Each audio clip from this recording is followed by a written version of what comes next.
The Spin-off Podcast Network.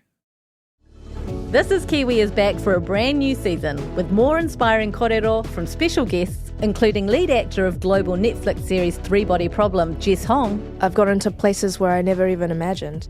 And full-time Kiwi travellers and digital nomads, Dane and Stacey.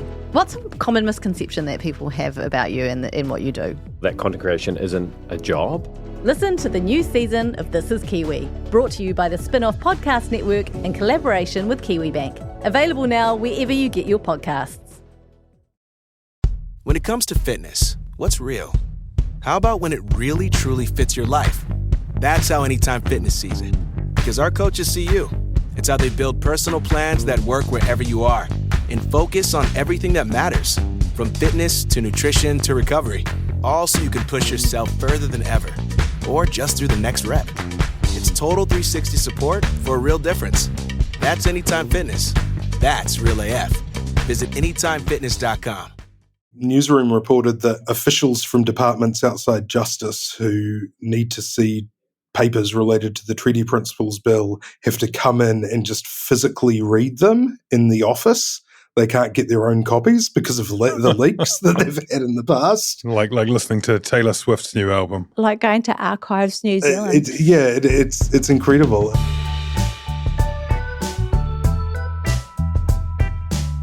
Tēnā koutou katoa. This is Gone by Lunchtime. My name is Toby Manhire, and with me today, Annabelle Lee-Mather. Kia ora rā ngā mihi mo te wiki o te reo Māori. Kia ora. And coming in from Sydney, Australia. Poi hākena. It's Ben Thomas. G'day, Ben.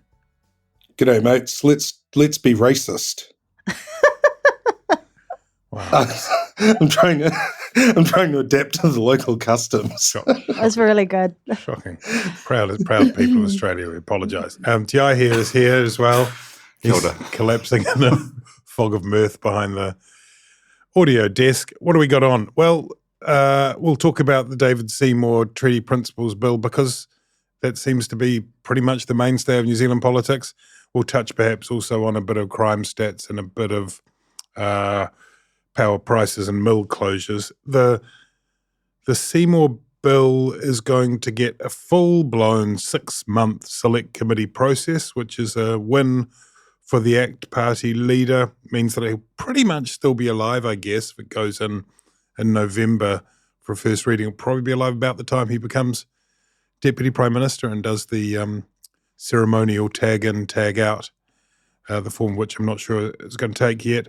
Christopher Luxon has reiterated that he won't go any further, take it any further. He's now taken to using the language, something along the lines of, well, you bloody people voted for MMP. What did you expect? It's not my fault.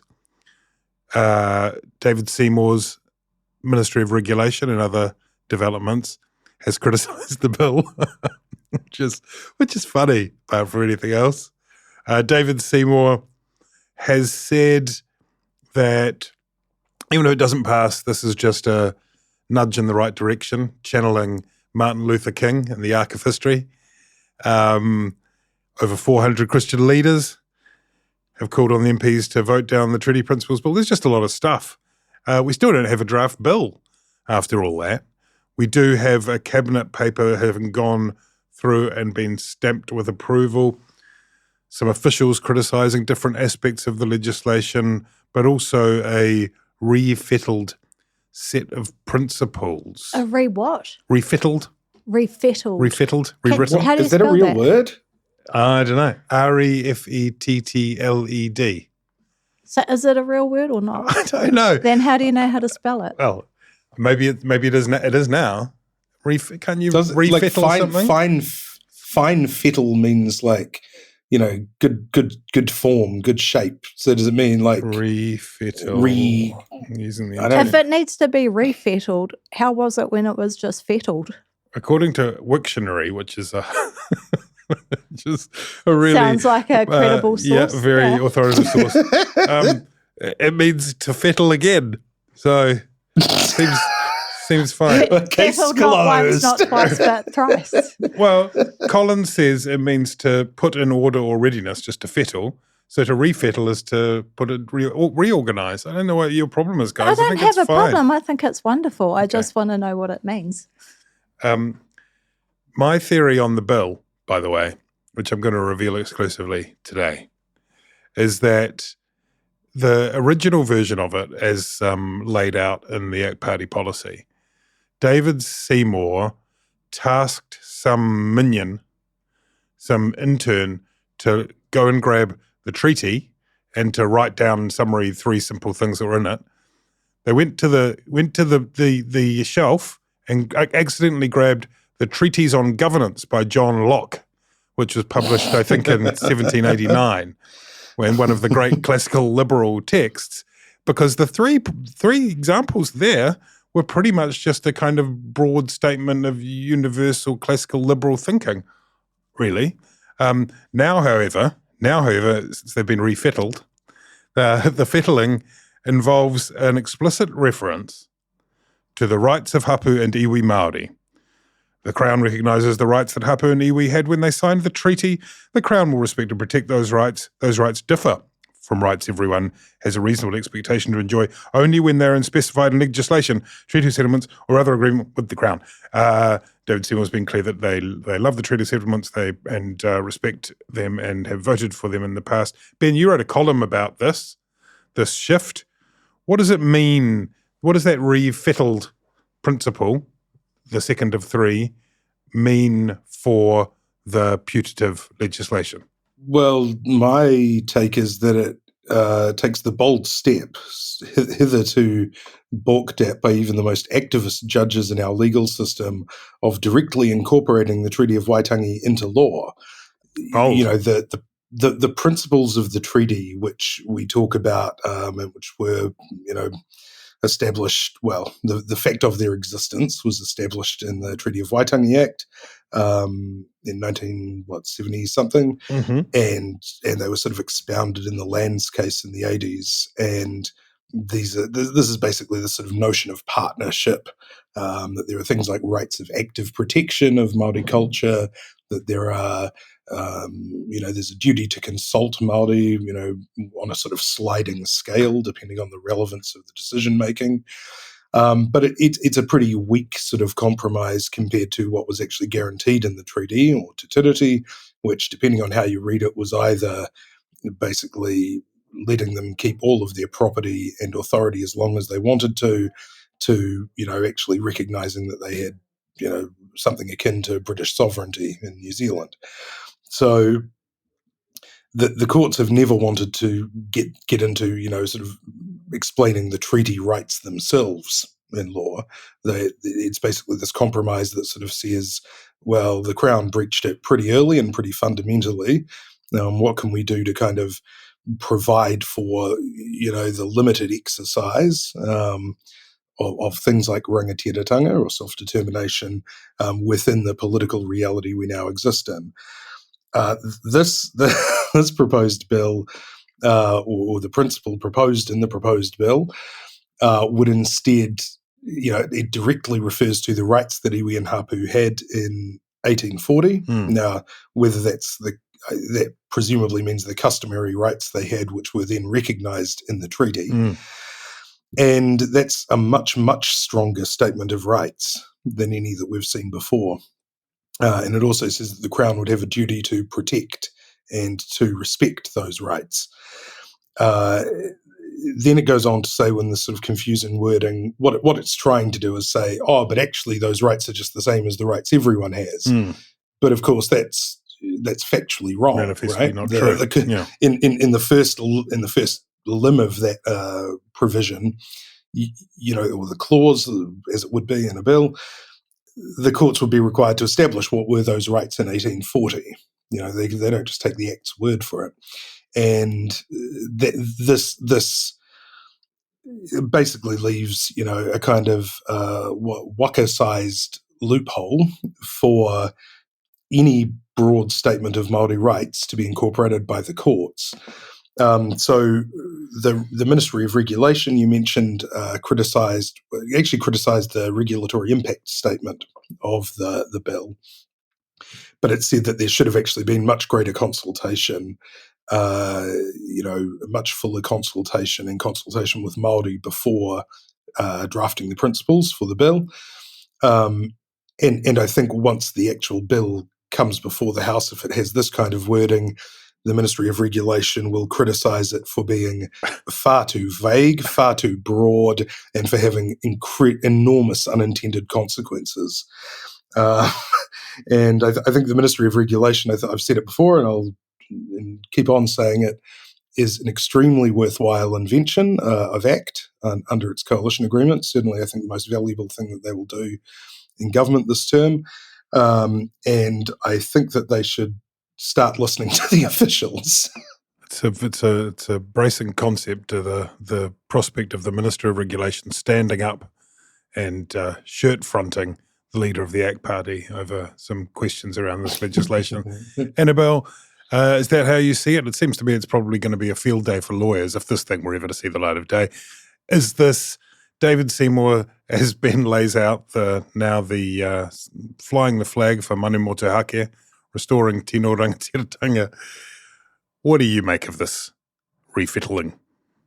I think the refettling is meaningless, as it would be when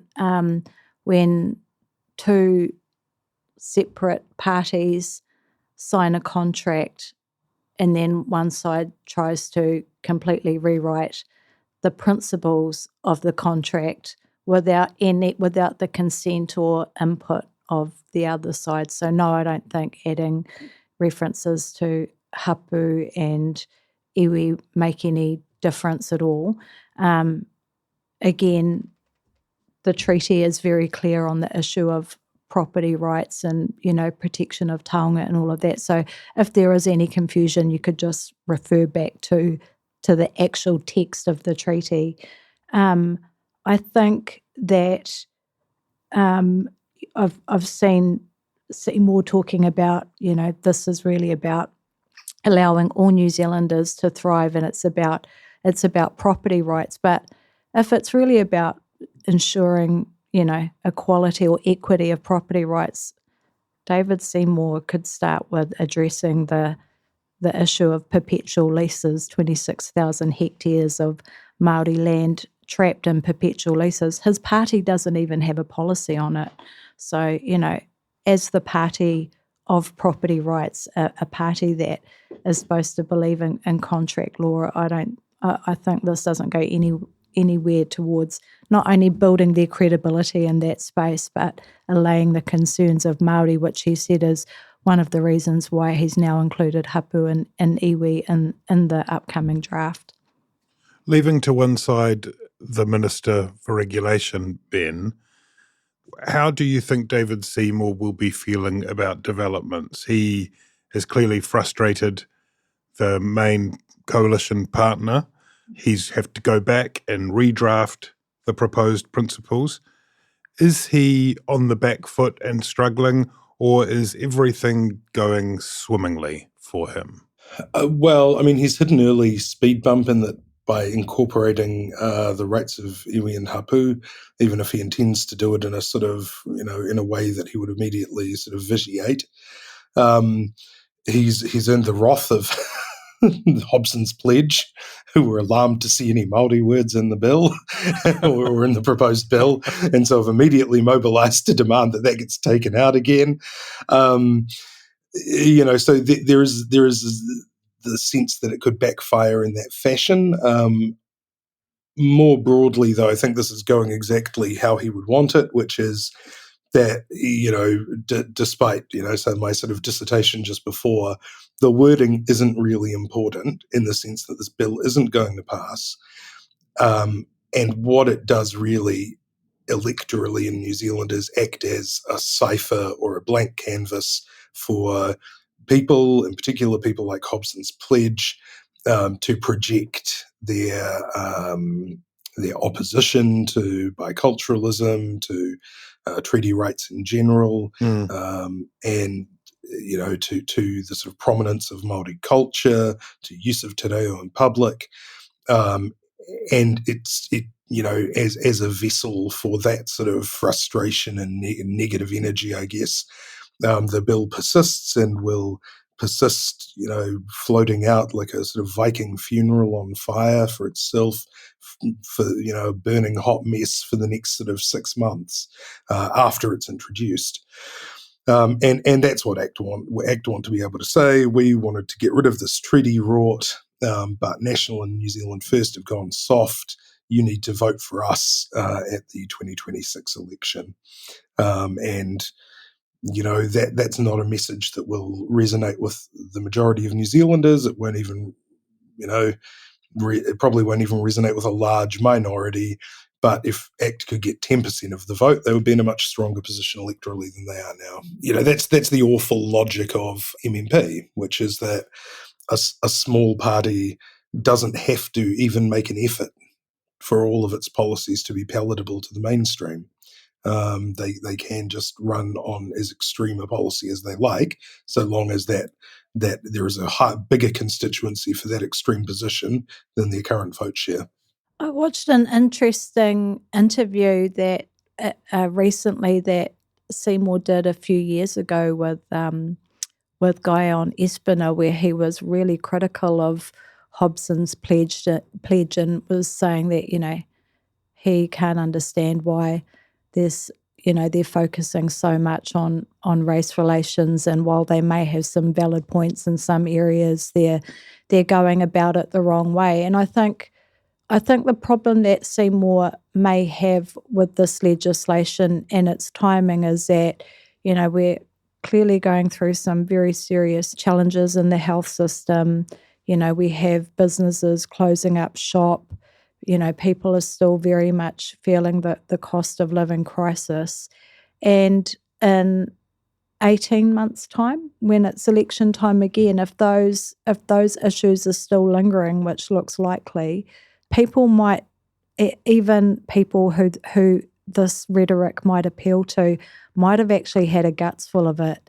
And it's not that they no longer care about this issue. It might be that the issues they're facing themselves are so overwhelming that they will lose interest in this treaty lark, and therefore, it could actually come back to hurt ACT, especially if it goes through the process and just gets voted down anyway. So it's kind of it's a bit of a high risk strategy as opposed to sticking to like a pure neoliberal which is agenda. which kind of raises the question of, if you accept the cynical reading of it, which is that it's really a play for the 2026 election, what would the strategic opposition be to that? Hikia Parata was in the studio for the Juggernaut podcast saying that if it were up to her, she would suggest to iwi Māori that you just boycott the select committee process, have nothing to do with it.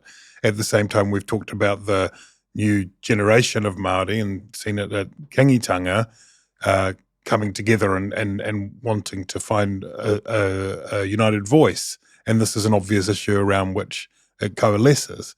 What would you be advising if you were in a position where you were trying to provide as little oxygen as possible to the bill, Annabelle? There is a very interesting discourse that's happening in Te Ao Māori about this very issue at the moment. And as you said, Hikia has flown the flag for not engaging. We interviewed Hinu Rewa Te Hau, who stood for Tamaki Makaurau for National in the last election, a very staunch National supporter, very smart lady. She feels very strongly the opposite, that it's very important that Māori views are represented at the Select Committee. I tend to think that Māori will engage in the Select Committee process, because that's what Māori do. They always show up. They always engage in these processes. And frankly, the stakes are too high not to. I expect there'll be lots of activations and protests leading up to it. In terms of what advice I would offer, I'm just a journalist. Oh yeah, no. I'm just a journalist. I don't offer advice. Ben, separately, there is some damage that is done by this whole process, I would have thought, to the cohesion of the coalition. There is a sense that Luxon is getting increasingly exasperated by being asked these questions, and he's putting it, as I mentioned, on the electoral system, nothing to do with me, Governor. It's just the electoral system, what you chose. At the same time, Winston Peters and the New Zealand First have, for some decades now, put a stake in this territory in terms of the, for want of a better term, the one law for all type territory. So it does potentially mean that ACT asserting itself in that place and insulating some support for the next election could have a concomitant effect for New Zealand First. Does it kind of, in some ways, threaten the coalition stability? I think not as it continues on. The one interesting thing about this coalition is it's, if you were using sort of modern management speak, you would say that the current coalition and Christopher Luxon have created a kind of empowering environment for the three parties, rather than compromising and sort of saying, well, we'll both give this one thing. You know, Christopher Luxon described the outcome for the bill as a lose-lose. I actually think it's technically a win-win for everyone in the sense that they all get the things that they wanted, but they also get a whole bunch of other things that might be a little bit contradictory or a little bit, duplicatory. But they try to cram everything into those coalition agreements. So, Seymour gets this bill. Winston Peters also and New Zealand First get their review of all the treaty clauses and legislation. Now, that might actually have much more substantive impacts, but that's flown totally under the radar. The Waitangi Tribunal's inquiry report into the treaty bill, the treaty principles bill, spent a lot of time on that. And then this review of treaty clauses was almost sort of an afterthought, even though it will actually have probably, much more substantive sort of legislative ramifications, not necessarily talking about the cohesion of the country, etc. But, it could strip out a lot of rights that iwi and hapu have as mana whenua under existing legislation. So, I don't think that will, endanger the solidity of the coalition. I think, there's already tensions there, particularly between ACT and National. I think that's been pretty well flagged in public. And I think Luxon clearly is sick of this question.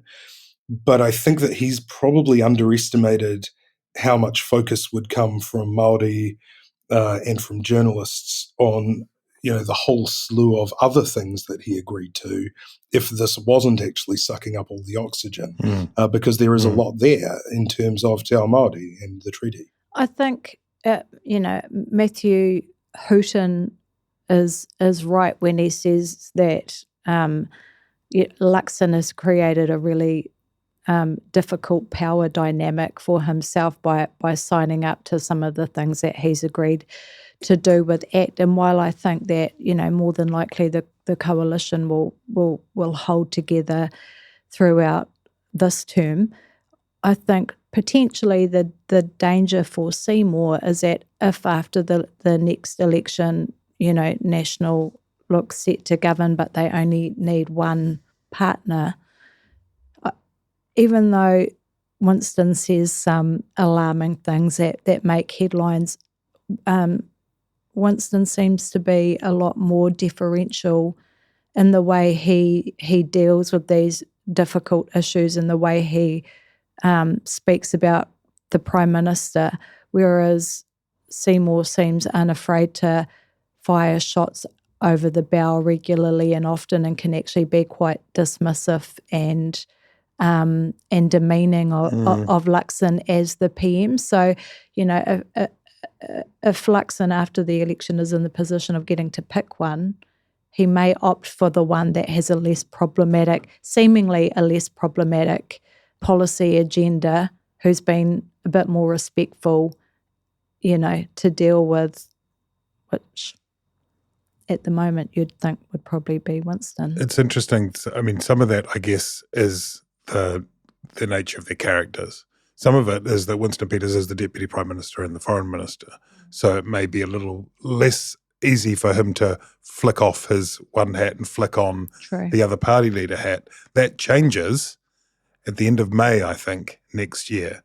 And it will be really interesting to see what difference, if any, that makes to David Seymour's willingness, enthusiasm even, to speak as the ACT leader rather than speaking as a member of cabinet. It's a difficult line. He's managed to kind of probably navigate it reasonably successfully. But yeah, I mean, what will happen is the other part of that question, I think, an interesting one, if Winston Peters sees that their numbers are sliding as we approach an election. He no longer is shackled by the office of Deputy Prime Minister.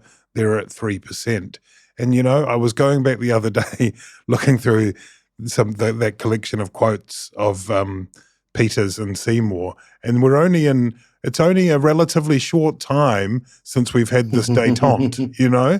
The longer time was Seymour and Peters absolutely going for each other, absolutely going for the jugular rhetorically. And I don't think it would take too much for that to flip back. Whether it could happen within coalition, I don't know. I mean, I think the two of them are getting along reasonably well, but I think just to return to everything else that's happening, I mean, on Friday there was that cabinet circular issued, which was another ACT coalition commitment, requiring that government services and government service policy, being targeted on the basis of need and not ethnicity or race, and that those shouldn't be used even as proxies for need, which, you know, this will have reasonably significant impacts, at least on the sort of preparation of policy. It will create a lot more work and a lot more hurdles to, you know, actually, in the words of the circular, you know, kind of eliminate the possibility that any other variable, say, could be correlated with need in a particular area or a particular community. It will tend to tie up a lot of policies in a bit of red tape. I mean, government departments have experience creating these sort of evidential briefs to sort of show that a policy is justified within the terms of the Bill of Rights Act. They do this mainly for sort of negative discrimination. You know, families of disabled adults weren't eligible for the same payments as non-family carers. That was found to be discrimination on family status. So now, you know, agencies do prepare these sort of evidential briefs justifying their policies, you know, with data and breakdowns like that. But I think this is the first time that anyone would have ever been asked to do it for what you'd call a positive discrimination policy. And I think it's just an example of the various things that are happening substantively that the Treaty Principles Bill is actually drawing a bit of attention away from. When it comes to fitness, what's real? How about when it really truly fits your life? That's how Anytime Fitness sees it. Because our coaches see you. It's how they build personal plans that work wherever you are and focus on everything that matters, from fitness to nutrition to recovery, all so you can push yourself further than ever, or just through the next rep. It's total 360 support for a real difference. That's Anytime Fitness. That's Real AF. Visit AnytimeFitness.com. Looking to invest? Start your journey by exploring exchange-traded funds with Global X ETFs. Exchange-traded funds, or ETFs for short, create baskets of stocks, bonds, and other assets that you can buy in a single trade. Global X specializes in ETFs that track emerging trends, like the rise of artificial intelligence, as well as strategies aimed to generate income potential. Visit globalxetfs.com to discover how you can get started. Let's touch on another couple of things. Time is against us that have happened in recent times in New Zealand politics. Some crime statistics were trumpeted on the weekend by Christopher Luxon and Mark Mitchell, specifically relating to Central Auckland, where there was a 22% drop in serious assaults in the CBD, they said, in the year, 2 6-month periods compared a year apart, and that was terrific. However, the same numbers showed a 7% increase across the city as a whole, and then there was further back and forth, and it was revealed that the Crime and Victims Survey had violent crime increasing by 20,000. It's hard to get your head around all these stats, Ben, but some of the commitments that have been made by the government of the day are going to be hard to achieve looking at these in the whole. Yeah, and these are trends that I think we're seeing around the Western world post-COVID. But that doesn't make it any better for the victims. Yeah, look, these are going to be hard things to get on top of, particularly if they can't get the recruitment numbers that were promised, and again in the coalition agreement to New Zealand First. And it may be difficult to do that, particularly in a fiscally constrained environment. If they can't sort of pay to keep officers in New Zealand or recruit new staff. It is going to be very difficult, and you may just be left with sort of pointing out, well, look, we did increase foot patrols in the Auckland CBD, and there's been improvement, as long as you stick within these city blocks. Meanwhile, Annabelle, the other story that keeps rearing its head is the very sad loss of jobs at mills as a result of surging power prices, spot pricing especially. We had today reported in Business Desk that the Penrose mill, which does recycled paper, is going to shut down, and 75 people will lose their jobs. And we had the Winston pulp mill in Ruapehu closing a week ago, and the sawmill there, 200 jobs.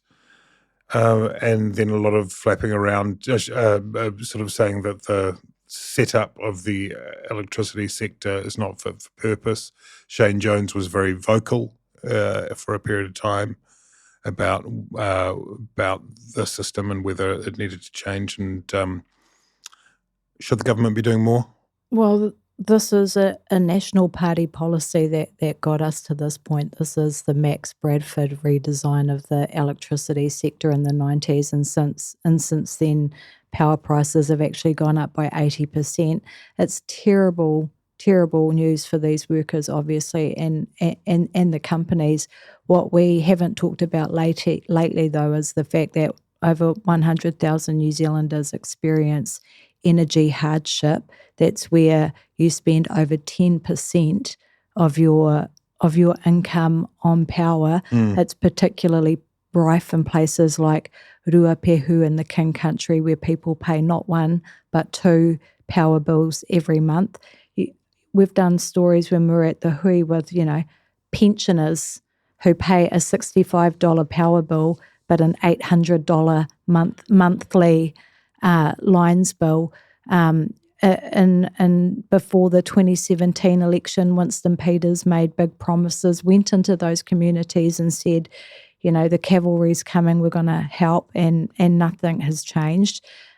Megan Woods tried to help by creating, $17 million in extra funding for energy hardship, which of course just gets immediately hoovered up by the power companies who then don't fix what the problem is. Labor is really not in a position to criticise what's happening at the moment. They had 6 years to do something about it, and they didn't. So just an absolute shambles. And yes, should the government do something? Immediately. Should have done something yesterday, and Labor should have done something about it too. Ben, you're in Australia at the moment, but I imagine that's going to be where many of these affected workers will flock as a result of what's gone on. Well, yeah, you'd think so. And, the big component of your power bill is air conditioning because it's so warm and pleasant, Sounds amazing. Yeah, I mean, look, I've got a conflict on this. I've got a client who's in the electricity sector, but my personal views are probably not too far from theirs, which were informed by when I was a crack electricity reporter at the NBR back in the 2000s. The marginal pricing issue, which everyone seems to be sort of au fait with now, which is that overall the existing people who have a share of the generation market, which is the big four gentailers, don't have any real incentive to bring on more generation until there's sort of this this sort of great demand, and you've seen them in the media saying, well, demand's actually been pretty static, so there hasn't been a need for that much new generation. But of course, the demand we've seen the really sharp end of the demand management this winter, which is that actually our industry just shuts down. Methanex stops producing, pulp and paper mills shutter themselves, Rio Tinto stops, lowers its production. And then everyone says, oh, the problem's solved, the supply and demand are in equilibrium again. And there's no way that you can get economic growth as a country like that, where you can only sort of keep that equilibrium by stopping producing things. And this has been an issue for at least 20 years that people have been complaining about this. I mean, one of the first things I read at the NBR was, it was a profile about, the lack of investment, I think, the failures in the market, of the electricity market, and it was by John Small, who's now the chair of the Commerce Commission. So this is something that's been identified for a long time, and hopefully we finally get action on it. But, it's one of these sectors where I think it's very easy for people to get kind of bamboozled by all the data. And so there's always, there tends to be a drag on action.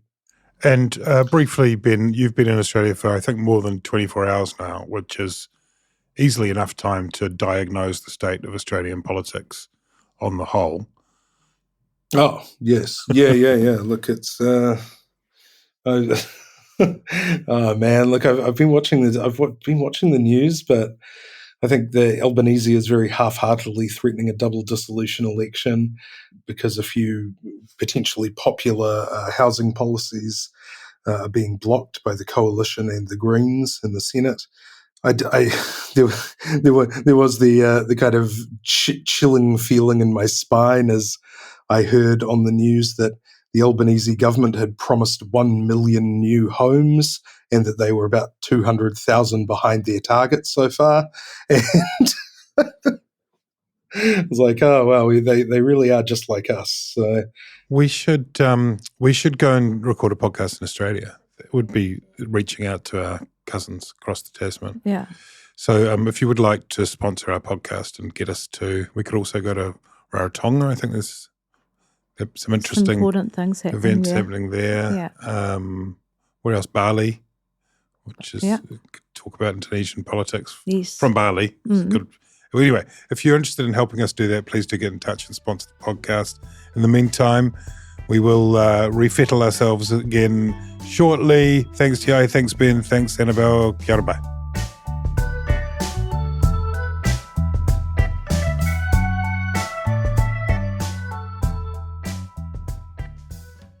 It's our birthday.